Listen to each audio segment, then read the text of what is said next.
First of all, welcome to the Viva Insights for Real World Value. My name is Pete Vasey. I'm Head of Technical Services for Nasstar, and we are joined by Nick Hederman, who is Director of Modern Work and Security Business Group for Microsoft, and Jack Fisher, who's one of our M365 pre-sales consultants. As we go through this, please do feel free to pop questions into the Q&A. We will go through them after we've been through the bulk of the presentation. And we want to make this quite natural. So what we'll do first of all is just have a quick overview of the four modules that are available within Viva at the moment. So we have Viva Connections, and that really is about bringing your communications to your users in a sense where it is relevant to what they do, to where they're based, to what interests them, and to what you want to communicate to them. But it brings it right into their daily working stream. They don't have to go somewhere else to find this information. Insights I'll skip over because that's what we're going to talk about today.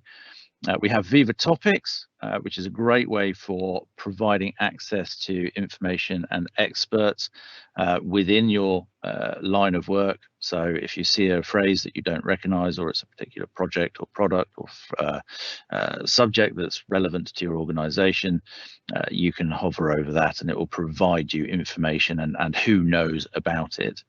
And then we have Viva Learning, which is bringing together learning management solutions, and again, into teams, into the line of your users, to give them a real a better experience, so they don't have to go elsewhere to learn and develop their skills. So this is all about improving the employee experience and improving communications and the productivity within your organization. If we have a look at Insights specifically, we're going to be looking at it from three different angles. One is the individual, the next is the manager, and then there's the organizational piece. And Insights, there is an awful lot of data, an awful lot of really useful information within M365.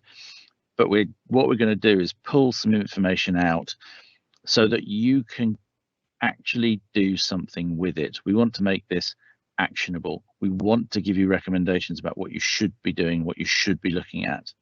So we'll go into that now. And if we want to skip on, the way we're going to do this is tackle it from two angles. We want to look at productivity, but in order to get to productivity, we want to look at how people are collaborating, and we want to look at the well-being. So how are they interacting, and are they interacting in the right way that is productive for them and beneficial for them? So the first piece that we want to cover off is collaboration, and we're just going to run a small demo so you can have a look and see, and then what we will do is talk about it and how that becomes relevant in the practical world. Thanks, Pete. So yeah, here's the first demo. Okay, so for this demo, we're going to look at collaboration within Microsoft Viva Insights. It's going to be a very quick demo. We're going to look at two areas of the ways of working Power BI report. Firstly, the collaboration and after hours report, and secondly, the meeting culture report. And Stephen's going to flick over into Teams and show you within Viva Insights how you can take the best practices we've gleaned from this data-driven insights and embed these into your business at a leadership, manager and individual level. Great, thanks, Jack. So if we look at this first report now, here you can see the amount of hours these different departments are collaborating with other departments. So at the top, you can see program management, that'd be project managers. So quite obvious, you've got the high percentage there. But then on the right here, you've got another report which tells you about the amount of hours people are collaborating outside of their working time. So probably to note here, operations engineering have 6 hours out of work that they're collaborating with different departments, and they only collaborate in general 19.8 hours. So you might want to see if there's an issue there, and you can do different things that might that can help with that. Next, we're going to look at the meeting culture report, and in this report Here you can see in the shaded areas the amount of reoccurring meetings that are either too long or they have too many people in them. So probably the one to note is the all hands meeting. 29% of their reoccurring meetings are all hands. Obviously, they take up a lot of time and a lot of people's time in general. So that might be something to look at in the future to try and reduce that amount of time. So let's look at Teams now and see how we can reduce those things. All right, so we're in Viva Insights here, and we're going to click on the My Team tab. As a leader, you can see your team and suggest different things. And the first thing here to note is you've got a shared no meeting day. So that's no meetings for anyone on a particular day. To get that started, click on this button here, and then you would select the date, whatever it might be. And then you can choose the frequency, whether it's weekly, every 2 weeks, or every 4 weeks. And then you choose the status that will come up for that particular day. So the main thing here is the business knows that you're going to be in the deep dive doing your work, concentrating on whatever you need to do rather than being in meetings. Then if we look at the calendar here, quite busy, might need some time to do some work. So what you can do is book focus time for yourself, again, where you're not going to be interrupted, you're not going to see messages and so on, and you could just concentrate on your work. So to do that, if we flick back to Viva Insights and then click on the Protect Time tab. All right, so here it's going to look at the different gaps in your calendar and then suggest times that you can book focus time for, and that's quite easy. You can choose the name if you want, so you can change that, click on book time, and that's going to be booked in automatically into your calendar. And then lastly, just to point out, the reports that we're looking at, you can embed them into your teams. So if we just flick onto Teams, and then here, we've already got one shared. We're just going to click on the More button here, Ways of Working, and that would show up your BI reports where you can see the different type of reports you can look at. So tabs are down here. Brilliant. Thanks very much, Stephen. Some really interesting stuff there. So just to summarize, these reports are actually all filterable and customizable. You can share and access them all within Teams, and then the whole of that Microsoft Viva Insights application within Teams allows you to actually go and put those changes that you want to make from the data you've taken and start making them and pushing them out throughout your team. You can do that at both the team level, the leadership level, and then the individual level as well. So you take that data from the Power BI reports and you can start to boost team productivity and avoid employee burnout. Great. So this is a point where we want to sort of start to discuss these things. So in there, we've looked at some fairly sort of simple reports. They're not difficult to find. What I really want to throw to you two is when we're talking about collaboration and we're looking at things like the effectiveness of meetings and that kind of thing. It's very easy to see that if you have a recurring meeting with lots of people in it, you can understand that you might want to revisit that. But how do you think we can turn this into, or a business can turn this into something that gets pushed out into the wider organization? Because typically, I think there is a mentality where if you're invited to a meeting, it's assumed that you need to be in that meeting. Yeah, it's an interesting one, that. I think one of the things is to have sort of again, all these things need to come from the leadership level, and perhaps saying things like create a culture where declining meetings not a bad thing to do. But what are the reasons that you're declining it? You can empower your employees by saying things like, I don't actually need to be on this call. You guys have totally got it all. You're the experts in it. You've got it handled. And then your employees can then take that lead from the leadership people saying no to meetings and then start doing it themselves. But I guess it's that balance of making sure you've got the right people on the meeting at the right time to get the outcome that you want. I think there's a few other things you can do, like maybe create a few rules of how meetings are sent out. So always have an agenda attached, keep them short and snappy, have a list of outcomes that you intend to achieve from the meeting as well. So just kind of try and breed a culture of more meaningful meetings for people. Yeah, and Nick, you nodded and smiled when the agenda topic piece came up there. I take it that's something Yeah, I think Jack touched on an important point, right? Is what's the purpose? What are you trying to achieve? And could this have been done in a different way? Could it have been an email? Could it have been an IM on Teams? Could it have been a piece of asynchronous work where you're posting something in a channel at mentioning people and getting them to contribute when they've got time? So I think just stepping back from the purpose of the meeting first and agreeing that the meeting is the right thing, then to Jack's point, being clear on the agenda. The other thing I think is really important in this new flexible way of working or hybrid world of work is having a moderator, someone who is looking within the digital environment to include those who are represented digitally. So looking for sort of digital hands up, making sure the chat window is monitored, and making sure, especially if there's a larger percentage of people in the room and just a few people online, making sure those people are fully included in the experience. The thing that Jack said right at the start, which I want to just reiterate, this all comes down to role modeling. As organizational leaders, that making this a culturally acceptable way of operating and demonstrating it by taking action. Doing is more important in this case than just talking. Right. And we've had a question come in about, do the changes you make in Teams reflect into your Outlook calendar? Yes, they do. And Jack will be able to confirm that trying to get time in my calendar is fairly awful. It's difficult. But part of that is the fact that I do actively use that focus time. I do block out time to protect the fact that I could spend all day talking about my job, but I actually need time to do it. And it's very easy in this, especially in the remote way of working, where you spend all day on meetings and then you end up playing catch up in the evening and actually doing your work at that point. So making sure you have time to do is massively important. And the point about attending meetings for meeting's sake, I mean, I think there's an age-old saying that if a meeting can start without you, you're not needed. And we could probably do with going back to that kind of mindset, I think. So I shall reply to that question. I think really the collaboration piece as well, it's very interesting to understand who's working with who.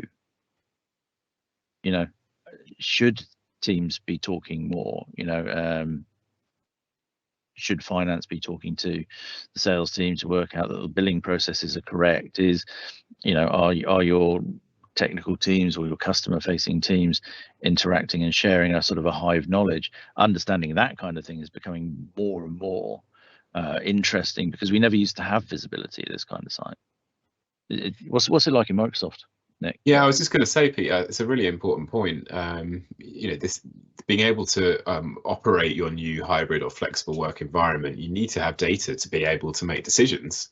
And perhaps one of the most interesting one is how are people collaborating? How are they working together? And we use Viva Insights in incredible ways within Microsoft, as you would probably hope and expect. But I'll give you one example of something we've been looking at recently. When we think about our own account teams working with our customers, there are many different roles. There's, you can largely bucket them into pre-sales, into account management and post-sales. And we're especially interested in how well post-sales teams are working to support customers and then interacting with the account teams and interacting with the pre-sales teams. And what we can see from the data, from the Viva Insights data, is actually in some cases, in some accounts, that's not happening. And whilst this is fully anonymized, we're not looking to pinpoint individuals here. We're just looking for the trends. So we know that actually we've got a trend here we need to work on. We need to think about how do we allow our account teams to take a holistic view of the customer, and where are the areas we want to do a little bit of work on. And so it's a really useful tool to give you actual data to make a decision on, as opposed to just going with your gut feeling or your what you think is right. Yeah, and one last question before we move on to the well-being component of it. Is this, so collaboration is good, but how do we know it's having a positive effect on productivity? So again, Nick, if you give us an example of what's been going on in the Microsoft world, we can talk about ours, but it'd be interesting to hear from you. Yeah, I mean, look, it goes without saying that work is always done, or more typically done best as a team. And so I would say collaboration is at the heart of any organization. How collaboration now happens, especially in this new world of work, is going to be different. We're not always going to be together anymore. We have to get comfortable with that. And we also need to get comfortable with the fact we need to have essentially a digital fabric that's going to connect us all together.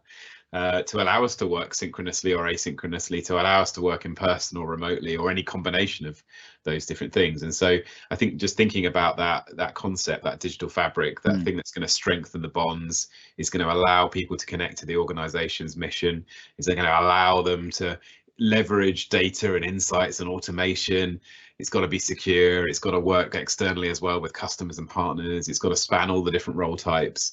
And so I think that's the power ultimately of the cloud coming in here and supporting that new way of operating, and also providing the blanket and the benefits of well-being as well. And maybe we'll touch on that point in a second. Yeah, we'll do well-being in a minute. I think one of the important things, and Jack and I have talked about this before, is collaboration is great. And you can take a really simple example of not emailing attachments and working on the same document in a shared co-authoring mode. But I think one thing that is very, very important is, from a business perspective, you almost need some sort of digital officer who basically looks for what are the problems that are being experienced, because the higher you are up the tree, probably the further away you are from the actual day-to-day issues. So it's worth taking that time to look at what those problems are, introduce something to remedy that, and then you will be able to see the collaboration piece actually solving problems for you. So I will type that up in a second, but Jack, if you want to go to the next one, and we'll touch on to the well-being piece. Yeah, definitely. Okay, so for this next demo, we're going to look at well-being. It's going to be the same as the last demo. We're going to have a look at 2 quick Power BI reports, then we're going to flick over into Teams, show you how you can implement those changes. So the first 2 Power BI reports are going to look at our burnout risk and then manager one-to-one time. So Stephen, over to you. Cool. So yeah, first of all, we are looking at burnout risk, and here it's quite easy with the scatter graph here. If we look at the top right-hand corner, you can see that you've got 12% of employees that have long span of collab, as well as the amount of hours that they're doing that collab. So down here, you can see 40 to 60 hours. There are a few people there in the 60-hour bracket, which is a lot of time.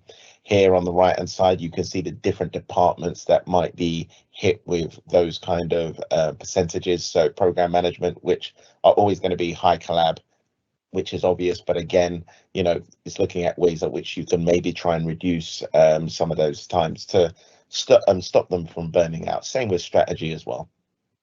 So what we're going to do is we're going to flick over to Teams now, and we're going to look at my organization. All right, so looking at my organization, there's loads of different reports here and suggestions. We're going to look at operational effectiveness, and here you can see it gives you an overall view of the organization and the collaboration time. But here you've got some best practices when it comes to meetings and avoiding them, best practices, saying no to meetings and so on if the agenda doesn't align and so on. So loads of suggestions here, which are great, which you guys can embed in the organization. The next report we're going to look at is the one-to-one manager time and frequency. All right, so again, here we're looking at different departments and the amounts of time managers are spending with their direct reports. So we're looking at 1 to 15 minutes, 16 to 30 minutes, and so on. So anything above 15 minutes is suggested to be a good time, good amount of time with their direct reports, and you can see that here. So depending on the type of reporting you see here, we're just looking at our particular team. We're going to switch back to Teams now, and we're going to look at my team. Okay, so looking at my team, if we look here, we've got suggestions to schedule one-to-ones. Look at more insights. Here we can see our team members, and it gives us suggestions to just book time out in our calendars for those particular reports. So it's really easy to, get that meeting time in and then average at 30 minutes at a time. Brilliant. Thanks very much for that, Stephen. I think it's really good. I think it definitely shows a relationship between collaboration and employee well-being. And I think we've shown there the real actual looking at it's great to see Viva Insights within teams now and show you that one of that organization level at the top where you can push that out, and that culture has to be pushed out from the top across your organization. Then you can look at it at the manager level where they can look at their team and start affecting these changes. And then equally, there's obviously the home page where you can, on an individual level, you can book your focus time, you can set up a virtual commute and things like that. So yeah, it's really, really good stuff. Thanks very much, Stephen. No problem at all. Hope you guys found it useful and get using it. Yeah, so I think the one I'm probably going to dive straight into on this one is the virtual commute, the idea of that. And there's an awful lot of people now who are based from home. We've seen that the traffic of people going into the offices is greatly reduced, whether or not those offices are still around. But I think it's underestimated the amount of time that you might spend on a train, or you might spend in the car after you've been to to a regular place of work, where actually your mind is just allowed to sort of almost clear down. And of course we don't get that when we're remote working. We go straight from typically sort of relatively full on to walking out and then dealing with your your domestic world or whatever it is you're going on to do.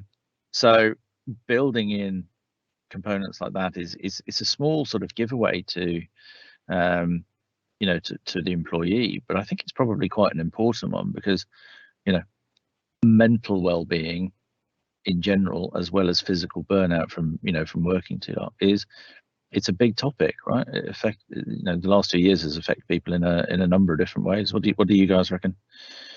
Yeah, when I first saw that virtual commute, I was a bit, I didn't quite get it, but I actually really appreciate it now.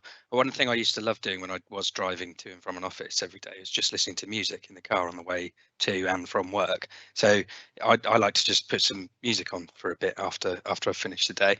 Listen to some music before I then go out and start making dinner and taking the kid to football practice, etc. So I think it's really important to do those things.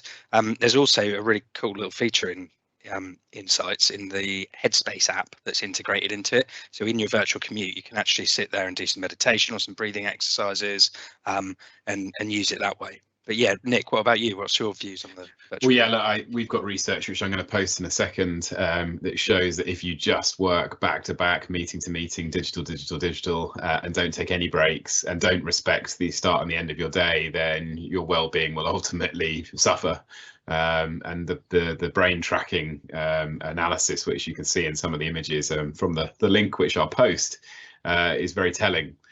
So ultimately, reducing stress is the number one priority here. And some of the things you described, Jack, are excellent ways to do that.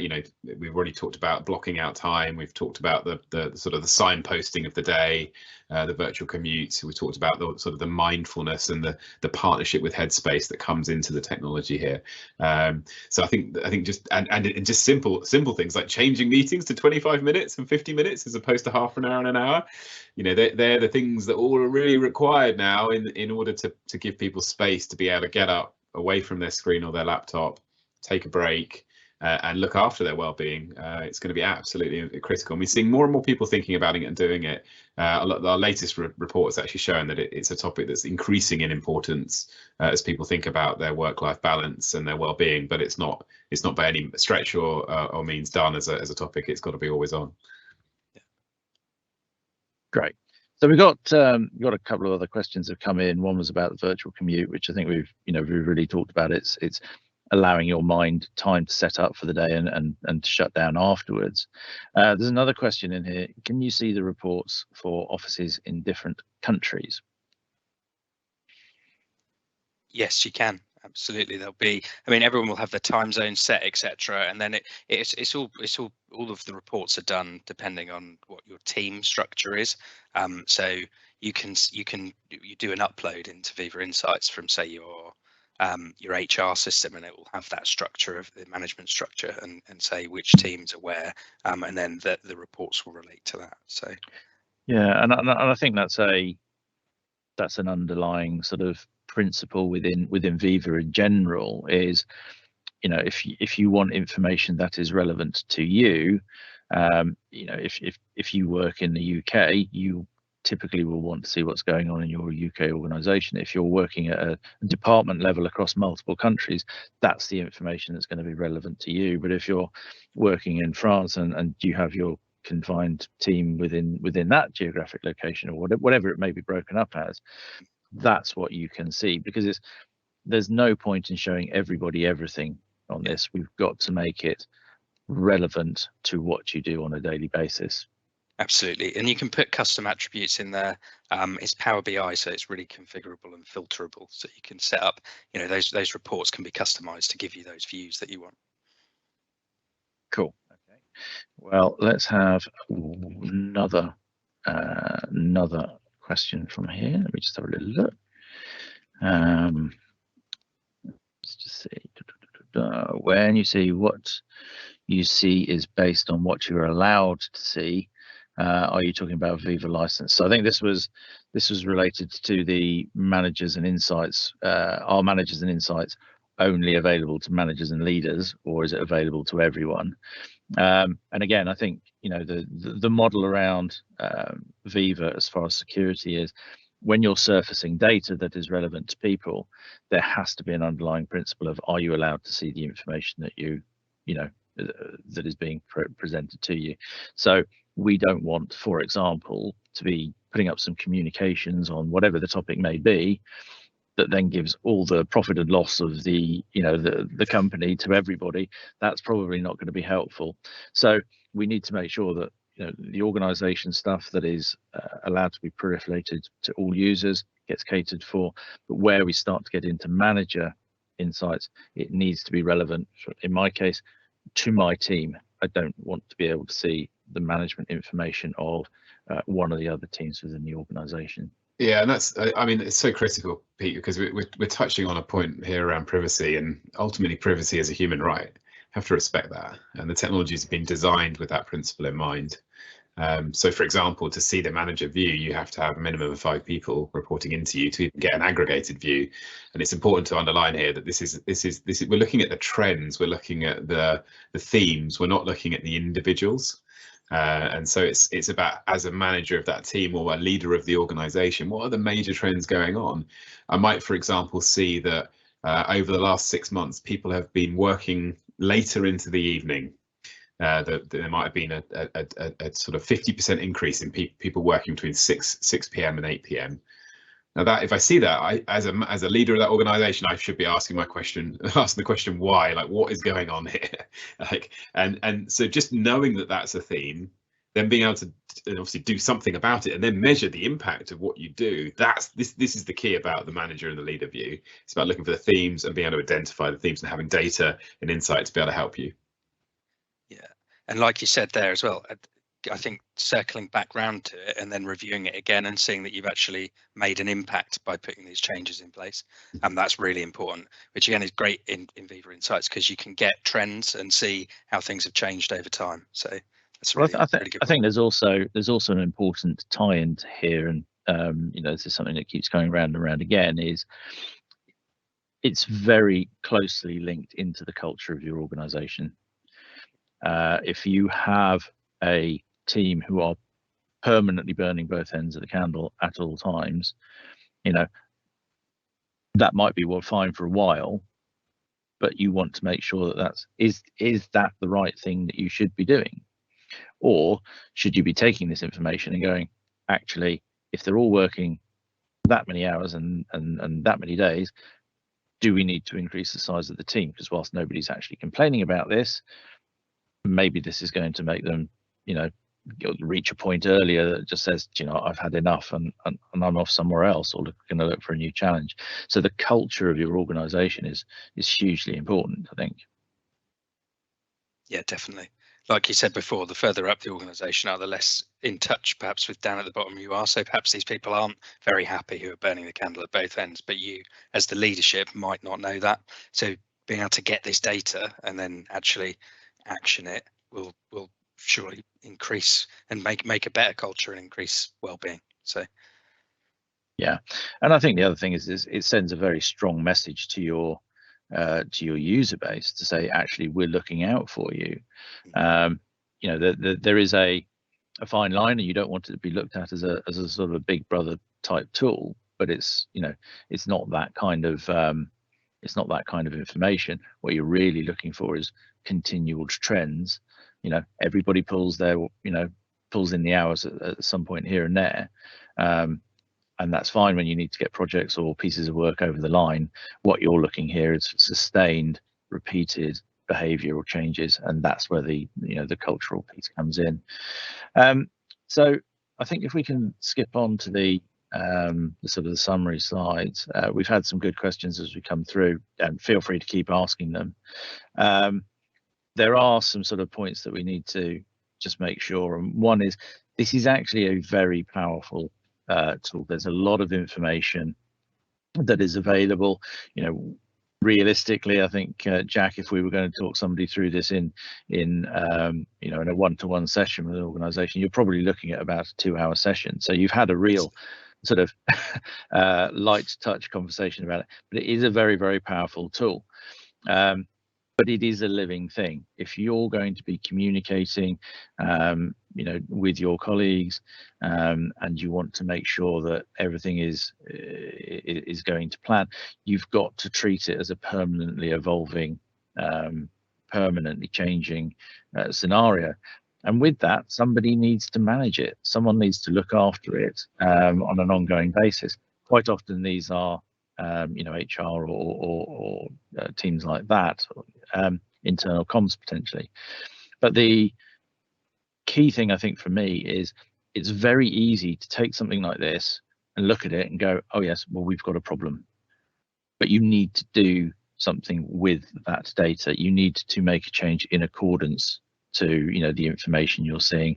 Otherwise, your business won't benefit from the useful information that's provided to it. And the business does need to buy into it. This is a technology, yes, but it is very much affecting the business side and the business output and the business goals. So we do need to make sure that it is treated with that same sort of approach. We have got a couple of other questions. What basis Viva Insights decides that someone is a manager or a leader? Okay, it's all done when you configure it and set it up. You set up, you import something, say, from your HR system. If not, it can take things from Azure Active Directory if you're set as a manager. But basically, you do a big import at the start, and that's where you define it. So. Great. Okay.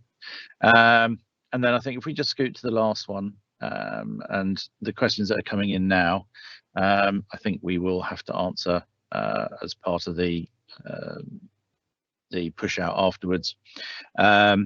We have several things that will be probably useful to us. I mean, the first thing is, if you want to talk about Viva in a more detailed way, then we've got a link here which you can get in contact with us.